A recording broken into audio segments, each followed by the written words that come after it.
saying I've already said welcome. And thank you, Ron. Is it Ron, or were you talking to Ron? Baby cheese.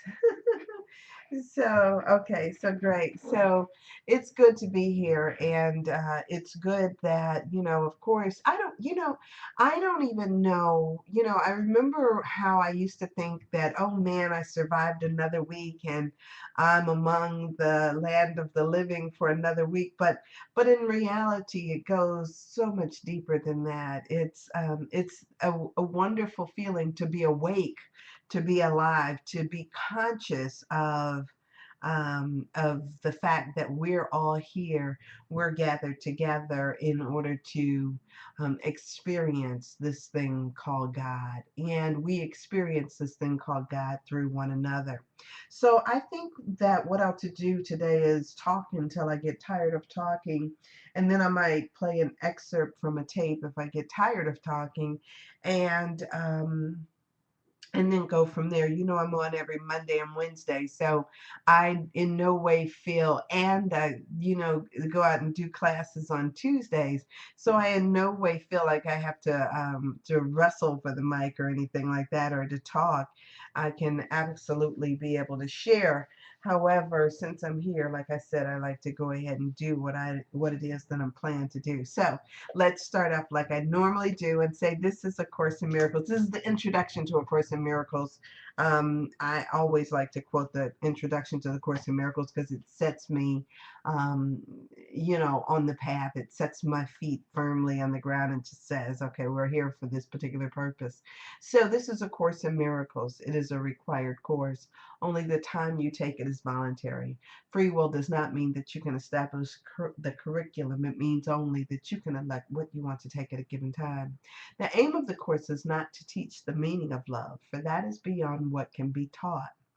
It does aim, however, at removing the blocks to your awareness of love's presence, which is your natural inheritance. The opposite of love is fear, but what is all encompassing can have no opposites. This course can therefore be summed up very simply in this way, and you guys could say this with me. Nothing real can be threatened, and nothing unreal exists. Herein lies the peace of God. So today I was thinking about a number of things as I was getting ready to do this show. I was thinking about a phone call that I received from a girlfriend of mine this morning who said, she started off this call like, oh, Sandra, you know what? Yesterday I started to call you because I watched Oprah's live show and it reminded me so much of you. And and I thought, really? You know, wow, is that a surprise? I said, so how so? That kind of thing. And so when she started to talk about Oprah's life class, she said that Oprah's life class was all about vulnerability. And for her, it was something she said to me, she says, I have an issue with being open and honest and sharing parts of myself.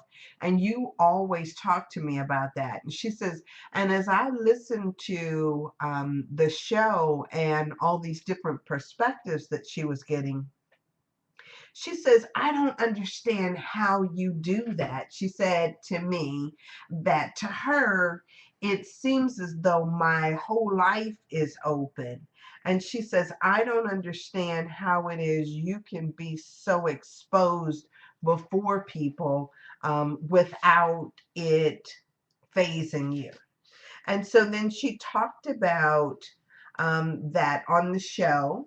She heard them bring up issues of trust and saying that the reasons why people don't open up is because they don't trust one another. They don't trust that what they share um, is valued, sacred. What's another word? They don't hold what it is that you're saying in the same esteem or in the same way that you do.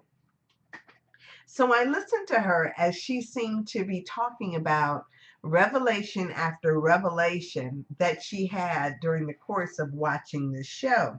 And what was funny to me was, is as I listened to her, I thought to myself, okay, she saw a show and it gets her, and it spoke to her where she was, and it made her seem as though it gave her permission to open up and to say that, wow, I see that I need to be, or need to come and be more vulnerable in my life, to be able to talk and to share, to open up to somebody else. And so she said that the thing was, is not only she just didn't trust people enough to share her life or to share information about her life with them. She didn't trust them. So as I was listening to it, I thought to myself, okay, this is her today. And in 3 days from now, she'll close back up and she again won't share anything, because it's always been the pattern that she's had all her life. Right or wrong, there's no judgment on it, but it's who she is. And so a lot of times, um, we hear a lot of different people who come to the table and share, and sometimes they can do so with perfect strangers where they can't do so with themselves. And for me, what I spoke to her about and what I was able to share with her was, is that it's not so much that I trust other people, it's that I trust myself. And so when you get to a point where you trust yourself, you're no longer worried about how other people receive you. It becomes this thing of, I know no matter what, that this love affair that I'm having is not predicated upon your opinion of me or somebody else's opinion of me. It is who I am. So, oh, wait a minute. So, you don't seem to have shame at all about where you are or the things that you've done. You're clear. Yeah, I'm clear. Seems that she doesn't trust. No, she doesn't trust herself. Great. You put that up there before I even said that. Was getting bandaged over there and heard a familiar voice. Just now getting to the keys to say, hey, hello. Gosh, here, I'm so glad to be here. So thank you, thank you, thank you, thank you, dances. So it becomes this thing of, I think we have to stop assuming that we authored ourselves. There we go. There we are. It's like detoured, left turn right into the course, right? We have to get out of this notion that we authored ourselves. The problem is that we sit there, all of us, we look at ourselves and we think somehow something is wrong. This is just not good enough. That's not good enough. We judge what we say, what we do, what we think, our place in the world, what we're driving, their education. We're so busy judging ourselves. And then because we judge ourselves, we necessarily, here's where the ego comes in. The ego has to tell us, oh, yeah, well, I know I've got it bad, but look at so and so over there. Look at this person or look at that person. And so the ego, in order to not beat up on itself, you know, beat itself to death, so to speak, it then starts to outwardly seek other things and other people to say something about. Hey, Pete, what do we do we do that when we want to. Okay, so yeah, so it becomes this thing of, we're just out there and we're looking at all these other people, just like, as if there is somebody else out there, projecting onto them these things that we don't want to look at in ourselves. So if we're judging something about self, what is it about folks? And I don't know, maybe I've said this 100 times, maybe I've not said it before, but it seems as though the moment somebody gets into therapy, I don't know what it is about this, rather than, just like her, rather than sit there and look at their own stuff, they start saying, oh man, that's Lynn all the way, or that's Ron all the way, or that's somebody else all the way, rather than keeping the spotlight shined on their own stuff. They start then looking around for somebody else to say, wow, this person is just not quite right or not where they're supposed to be. And so it becomes a thing of, don't show me this I am. Okay. So what do you have now? Pop-ups and gather. So there is this thing that our ego does in order not to own our own stuff, or in order to minimize what we are. This authority problem we have because we think we authored ourselves, we judge ourselves. Now, if we realize that we remain as God created us, if we recognize that we are as we are because we're supposed to be this way, if we realize that, we would stop with all this insidious like self-hatred, like here, self, take that. Can you see yourself hitting yourself, punching yourself, saying that you're not good enough? We're, if left to your own devices, it's this thing that our ego does over and over again.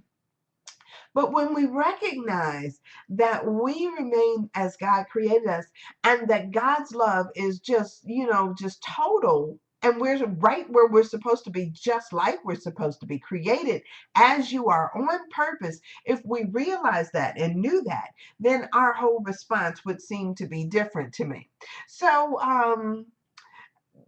so it was funny because I opened up a book before I started the show, and I read a couple of lines that I had written down some years ago, and I can't even tell you what year I read them in. I should have written it down the year that I did this.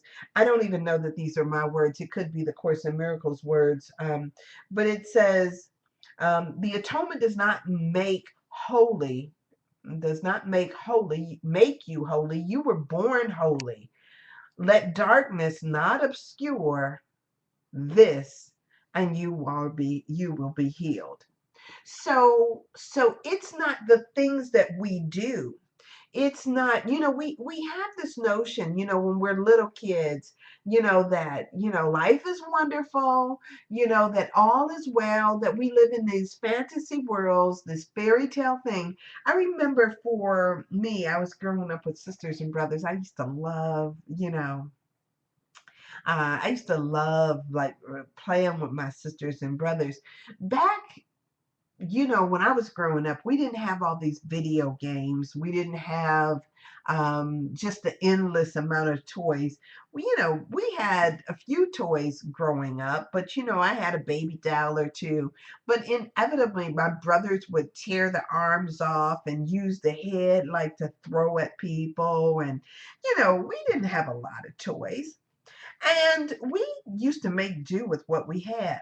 So, we would have these imaginary things like a fort was the dining room table, or it was a teepee on a certain day, or the hardwood floors was the water and the carpet was dry land, and we would swim through the house, and we would get in here, and then all of a sudden we'll say it's nighttime, everybody go to sleep, and then all of a sudden it says and then we wake up, and then we had mud pies, and we had all of these little things, creative things, and the world was just alive. It was just alive and constantly talking and interacting with us when we were kids. And then somewhere along the way, I don't know what it was, but we lost that mystical part of us, that just found joy in amusing ourselves, amusing each other, and just loving, whatever it is that we did. All of a sudden, maybe it was school set in, and we started judging one another and talking about this person and saying, oh, she was fast, and oh, I'm a tell on you. And, it just got to be really some ugly stuff. And now I feel so bad for the kids that are growing up without that same wonderment and zest for life and just, having fun. We somehow we've ruined childhood for so many people. And I don't mean ruined in the sense that we can't wrestle it back, but there is a certain level of joy that we feel. I don't know if I told you guys about my little nephew DJ. Derek Jr. is really, but we call him DJ. And I was babysitting one night. And so I go over there and um I'm sitting there and he tells me, he was like, Auntie San, that's what they call me, Auntie San, there's a monster in my room. And I was like, a monster? There's a monster in your room. And so I go in there and I look around and I don't see the monster. And I said, where is he? And he was like, he's under there. So I sat down on the floor in that Indian style position, you know, with my legs crossed. And he comes over and he sits right there in the center. And we're both staring up under this bed. And he's telling me that the monster is under the bed. And I said, DJ, I don't see a monster. And so he looked again under there, and then he looked up at me, and he looked again, and then he turns to me and he says, he's for little people. I thought, oh my gosh, like how cute is that? So, and so it becomes this thing of, oh, you missed me in the middle of the story. I'm so sorry. There's a monster in your room. And so yeah, so all of a sudden he looks and he sees it because I couldn't see the monster. And he says to me, it's for little people. I love it. I love it. So to some extent, you know, we've lost the wonderment and how God sees us, you know, and we've gotten caught up in this judging, this judgments about each other. We got caught up in the judgments about ourselves. And because we judge one another, we think that somebody outside of us, because we're judging, we think somebody outside of us is judging. And it's really nobody outside of you judging, it's you judging yourself. And so it becomes this thing of, in order to stop feeling judged, you have to stop judging. So when I was trying to explain to her that it's not because, you know, because of anything I've done, but simply because I've learned how to trust self. When I learned how to trust myself, it meant that I could stop getting caught up in all of the stuff, running here and running there. I realized that no matter what happened, I was all right. I was going to be okay. And sometimes, you know that I'm going to fall flat on my face. Something that's going to happen to me and I'm going to mess up big time. But I have the ability to get back up no matter what. And I trust myself to be able to do that. Um, I was terrified of something going to get me at night. Yes. And you hid under the covers holding your breath until you fell asleep. No logic in my theory, since my three sisters didn't do the same thing. They were, oh, yes, yes, yes, yes, yes. And so, it's so funny as I start to think about all the things, all the ways in which we kind of lose this sense of this otherness, this other presence out there. So the other thing that I highlighted in here, and I'm still talking about my girlfriend, but the other thing that I came across as I was looking through my notes was, it says God being limitless answers all calls without discrimination. So the same thing that's true for me is going to necessarily be true for you. So God is not loving one more than another. It's all the same. And so once we realize that there is nobody else, first off, nobody else out here. But in reality, there is nobody who God prefers more than one another person. So whether you are Billy Graham or Creflo Dollar or just you, God loves us all equally and all the same. And for some reason, and here, let me throw Jesus into that. So Billy Graham, Creflo Dollar, Jesus, no matter who you're talking about, if you're talking about Moses, if you're talking about Queen Sheba, or whoever it is you're talking about, all the same. Can you imagine equally being equal on footing? So there is no preference for one over the other. The idea of there being a preference comes in your thinking. And it minimizes, what it does is it minimizes you in place of another person. But it's not even correct when we do that. So it becomes this thing of us changing our vision and how we see ourselves, because we get, according to the level of our own awareness. Our experience is according to our own awareness. So if you come in with a small idea of you, then guess what? The universe says to you yes to your smallness. But get a bigger idea of yourself, then the universe will say yes to that as well. It's done on you according to your own belief. I mean, and for some people, that's hard to grasp. For some people, to say, wow, I'm here because I thought myself here. Well, hello. So, yes, not by priority, but by authority, God uses any and everything and anyone and everyone to answer your call.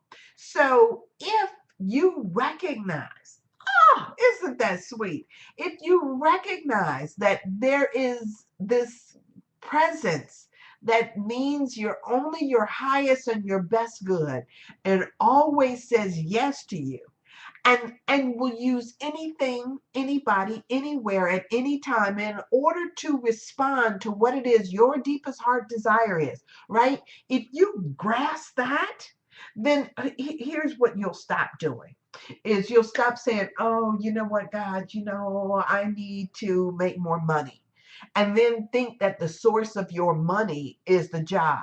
It's like, let's open up our minds to see the other possibilities that are there. Like if you're sitting there and somebody, then because you've asked for more money, or you've asked for to enlarge your kingdom, or because you've asked for that perfect mate, or you've asked for peace in your household, you want to then go back because you've got an authority problem. Then you want to go back and say, okay, no, you can't do it that way. You can't do it that way. And you can't do it that way. And then you want to tell people, move out of the way because I know how my gift is coming. And you really don't. And so, being that you don't know where your gift is coming from, if you're simply just kind of like not trusting and saying, oh, I'm only going to talk to this person and that person, then you block off yourself from the other possible opportunities that may be coming your way. The source of all good is God. God uses any and everything in order to make that happen. It's kind of like when we were watching The Matrix, and The Matrix said that they can use, if they use anybody, an agent can use anybody that's still plugged into the system to go in and out at any particular point in time. So anybody can be the answer to your blessing. But remember, if you don't recognize that, then you'll be sitting up there saying, you know what? And then when somebody here, I was driving down the street the other day, and I've been reading this book by Joe Vitale that says Attract Money Now. And he was talking about, just being able to give. And he was talking about giving money, just being able to give, give, give, give, give. And he talked about this seed money. And if you expect to be blessed, the the course says that the cost of giving is receiving. So it is a cycle. There is a system, a closed system that operates according to what you do. So as much as you give, you shall receive. It is it's that closed system. So I'm driving down the street and there's this guy standing on the street, and he's selling these newspapers. As a matter of fact, he was selling the Final Call newspapers. And I don't read those newspapers, but I know that they stand out there. They sell the papers because, like, say for instance, out of every paper they sell, if it sells for $1, 35 cents is what they had to pay for the paper, and they get to keep the 65 cents. So when I pulled up to the light, he's standing out there. And so I politely rolled down my window and I said, here, I stuck $1 towards him. And the guy tries to stick a paper in my car. And I was like, I don't want your paper. I just want to give you the $1. He was like, yeah. He says, take the paper, read it. I said, I'm not going to read the paper. Keep the paper. I just want to give you $1. I want to say, don't block my blessing by not taking my $1. But it became this thing. And then he looks at me and he was like, you just wanted me to come over here to the car. You just wanted to get a better look, didn't you? And I'm thinking like, oh yeah, right. Like, take the $1 and so I can keep it moving.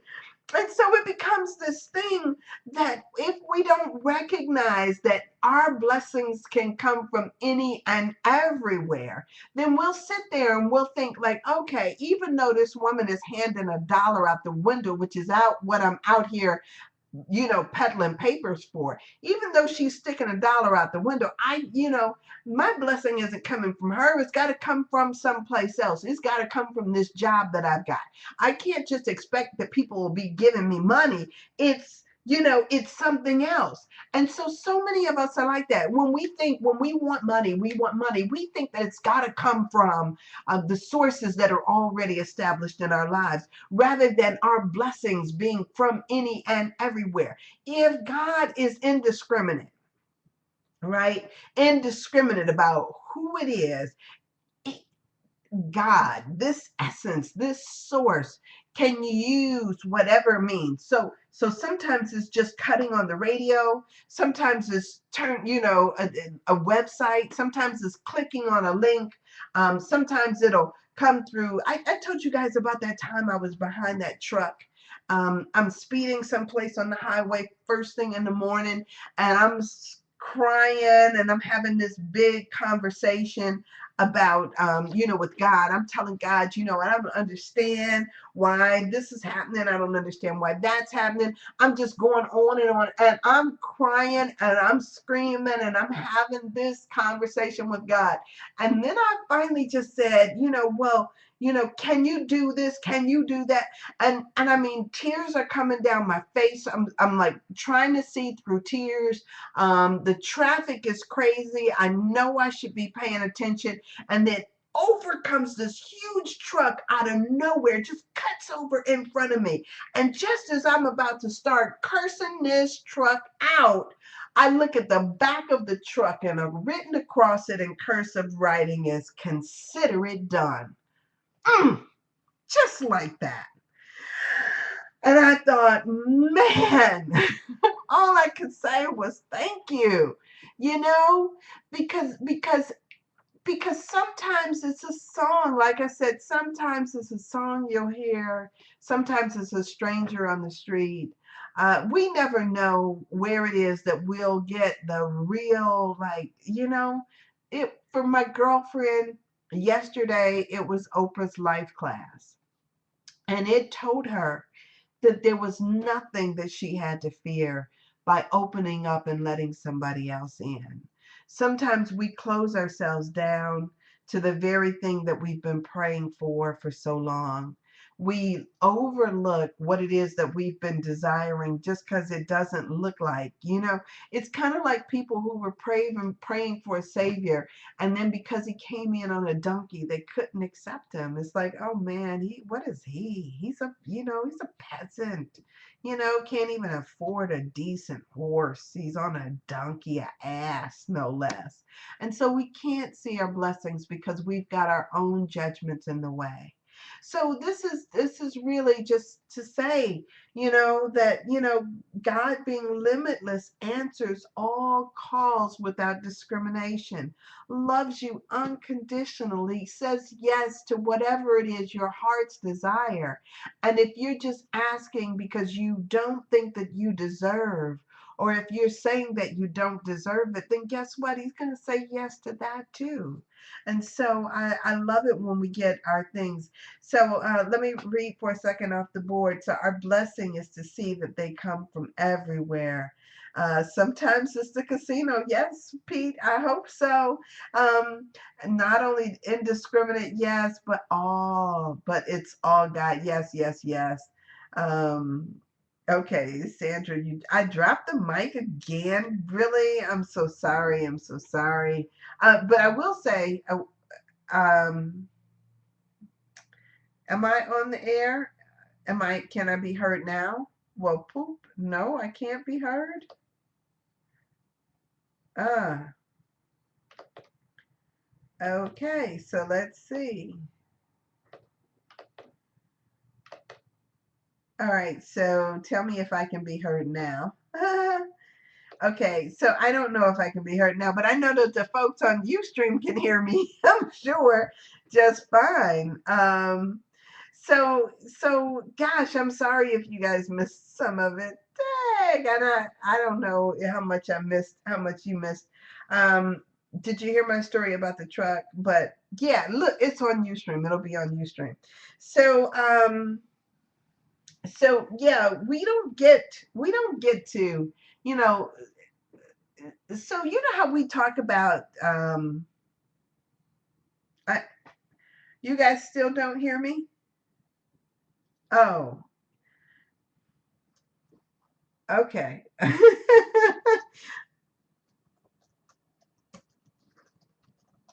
So I to keep talking. Okay, so here's the thing. Like in special relationships, we have this idea that, that we only get to have a love relationship with one person. Mm, okay, so okay. Okay, so let's see. Um I oh gosh. So I keep dropping the mic over there on Pal Talk, and it seems as though um for some reason we're not able to get this thing all straight up. I hear Sandra trying to pick up the mic again. Let's leave it alone for just a bit. Okay, so can you hear me now? Can you hear me now? Can I be heard? Can I be heard? Okay, Sandra, it is okay. Okay, sounds like I have to push to talk so you can't hear me. I this is so crazy. Okay, so can you hear me now? Okay, so I'm holding the button in because I've only got about 10 more minutes or something. So, oh my gosh, it's like yes, no, yes, no, yes, no, yes, no, yes, no. Okay, so it's kind of crazy over there. I'm so sorry, you guys. And okay, so I don't know. It says voice activated. It says voice activated. Okay, so anyway, let me so okay, so it's in God's nature. It's in God's nature to just totally love us and to totally accept us. It's in God's nature to do so. And so it's not in God's nature to judge you or think that he has miscreated you. Those are your thoughts. And so the thing is to align your thoughts with God's thoughts. And so by doing so, you kind of like resist or let go of all those ideas of your own inadequacy and step fully into this, the authority, walking in the authority. Oh, thank you, God. Get to walk into the full authority of who you're supposed to be. So we're constantly making a decision between whether or not we're in the resurrection or whether we're on the cross being crucified. Trust me, trust me. What you're not supposed to be doing is hanging on a cross. That's not you. That's not where you are. You are resurrected by your own awareness. Oh, wait a minute. Yeah, yeah, yeah. Oh, okay. So they are, I guess they're going on talking. I don't know if I can be heard or not, but your resurrection, you are that. And so I'm so glad that that we've given up. Look, and if you haven't yet given up the small ideas about yourself, you have not, because you've asked not. So right here, right now, you could just simply ask, dear God, remove from me any ideas about myself that don't serve my highest and best good. I, and so, whatever that may be, whatever it is that's holding you back in your consciousness, ask that those things be removed from you. Ask, too, how you can see this in a different way, because sometimes we're so busy holding on to our judgments about ourselves that, we don't even want to relinquish them. How can I see this differently? How can I see it differently? And so, once you start asking, can I see this differently? How can I see it differently? Then that answer will be given to you. Um, and so, I'm so sad that they're sitting there with this thing and saying they can't hear me. It's so sad because I'm like, I'm on voice activated. I think I'm doing all the stuff that I'm supposed to be doing, and it's still not coming through, and that's so sad to me. So, yeah, I can hear you, Dove. Okay, so now Dove is talking. Okay, okay. So Deb told me to exit the chat room. I was, the funny thing is I tell people all the time, I can't walk and chew gum at the same time. So if somebody's talking to me, that, uh,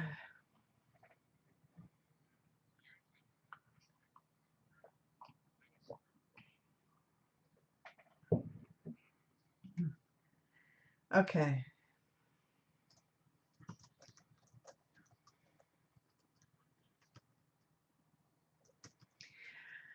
Okay, so let's see if I can't get on here.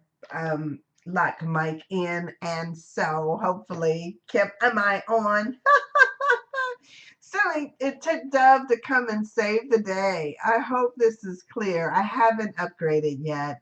And so I will do that as soon as I get off the air to upgrade this and get back on there.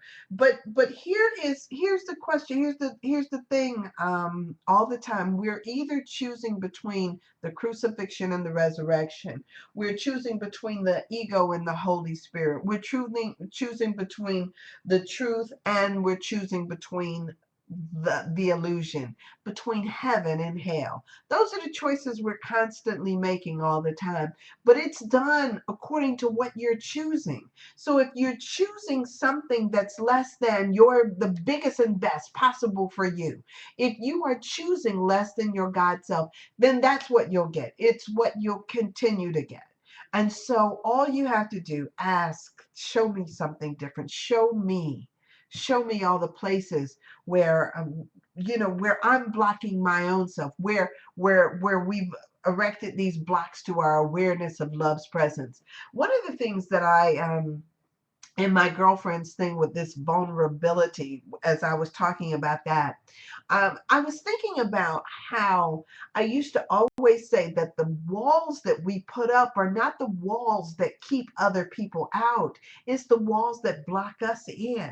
We're so busy thinking that we're protecting ourselves against the world that it's not the world that has the issue. It's us. But our projecting, that ego self that's always projecting and thinking it's somebody else, is what we keep putting out there. And so we can't get past or beyond that.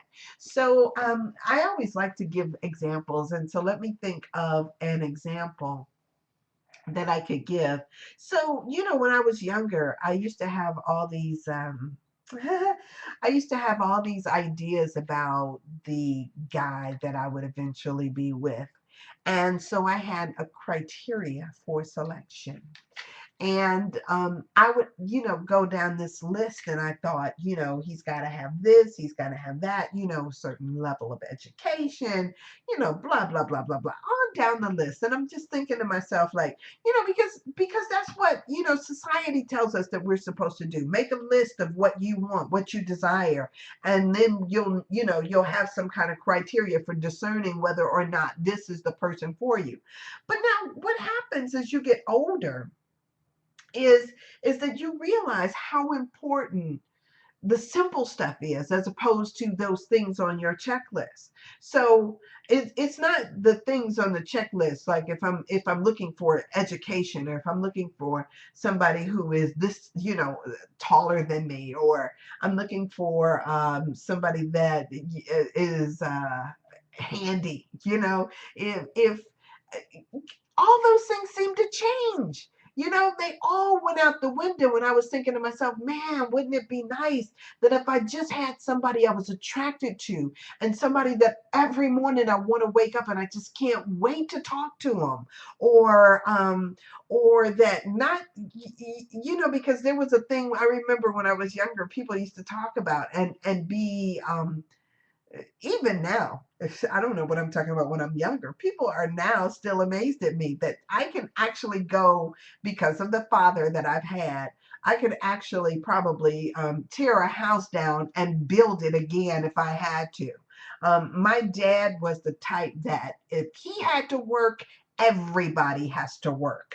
And so that means that if he was hanging drywall, you hang drywall. If he's doing plumbing, you're doing plumbing. If you're not doing anything but standing there handing him the tools. And I used to think it was so important to have a guy who would get out there and be able to change a light bulb, or to fix the toilet, or any number of things. I was thinking that these things were so important, but then again, I realized that there are people that could just actually just go pay to have it done, and they don't have to worry about doing it anyway. And then you've got all these other people out there that, because somebody is paying to have it done, then they've got a job. It's not, I mean, sure enough, just last week, I went in there and I fixed my toilet. I, it's just who I am, because I learned how to do it. I know how to do it. And so why do I need to call somebody out for a simple thing like a leak? And so, but then as I get older, I start thinking like, man, I don't care if he can fix a toilet or not. I can fix a toilet. What I care about is that this is somebody I look at every morning and still want to talk to, and I still have a level of respect for him and who he is. And so all those lists, all those criteria just go out the window by the wayside. All the stuff that we thought at some point was important, all the things that we used to judge other people by, all of a sudden we start saying, oh, that's not the stuff that matters anyway. Those are the walls that we erect because our ego says that we need to be able to reject what? The Son of God? Come on, really? Really? And so now I've learned about the power of attraction and how important it is simply to have that level of attraction for another human being. I mean, that click, or that camaraderie, or that ability to be open and vulnerable, to say that I am naked and unashamed in front of them, to know that in with them, my dreams, my hopes, my all the things that I thought were, what my sacred truths are safe in their heart and safe in their mouth. But if you're judging yourself, if you're hating yourself, it's not going to be safe in your mouth no matter who it is. And so what we have to do is first fall in love with self. And when we fall in love with self, then everybody else, we have the ability to love them. I don't want somebody who's just trying to love me. I want somebody who's trying to love themselves. That's the important thing. And when you love yourself, you don't have time to judge. You don't have time to criticize. You don't have time to sit there and, you know, be beaten up on anybody. So yeah, all of that stuff is so true. So let me see. Defenses we build, yes. If you're defending, period, I'm attacking. Defense, attack are the same things. We see our own reflection. I think that's pretty common. Yes, a checklist, laugh out loud, which I used to call the Cosmo magazine checklist. Who is Mr. Right? Everybody is Mr. Right when I'm Miss Right, right? So I heard a man at an AA meeting giving his list for his perfect mate. I asked him after, do you have all those qualities to share with her too? Or is it just a one-way street? And that's so true. How many men does it take to change a light bulb? After a while, I like, what do I need a man for at all? I know how to do all that stuff. And you know what? It's so funny. I don't get to the point where I think, what do I need a man for at all? Because, it's simply about the pleasure of it all for me. Heck, whether he does it or not, it's like, all that. So, is how freeing to be a best friend with myself, my open mind, loving yourself, the open mind, loving yourself. Yes, comfortable in their own skin. Don't need anyone else. Love is communication. So you guys, that's it. I'm out of time. I love you guys, and hopefully I'll do the upgrade as soon as I log off air, and then I shall be back on Wednesday. All right. So yes. Yeah, I just want one too. I just want one too. Yeah. So, okay. So, yeah. And Holy Spirit, thank you. Thank you. Thank you. Thank you. So, love you too. All right. So, you guys, I'm out of here, and I will see you on Wednesday, and hopefully we'll have all these kinks worked out. Great to see everybody. Dove, everybody. Love y'all, and I'll see you later. Okay. Okay. So. So there you have it. That was the show. And I guess thank you so much for joining me. And I'll be back on Wednesday from 7 to 8. SandraSettit.com is the website. Sandra D. Bishop on Facebook. Facebook.com/Sandra Thrives. He's talking, so I'm like so off the wall. And then if you're following me on Twitter, it's at San Bishop, SANBISHOP. All right, love you. See ya. All right. Oh, wow, I got the wrong thing.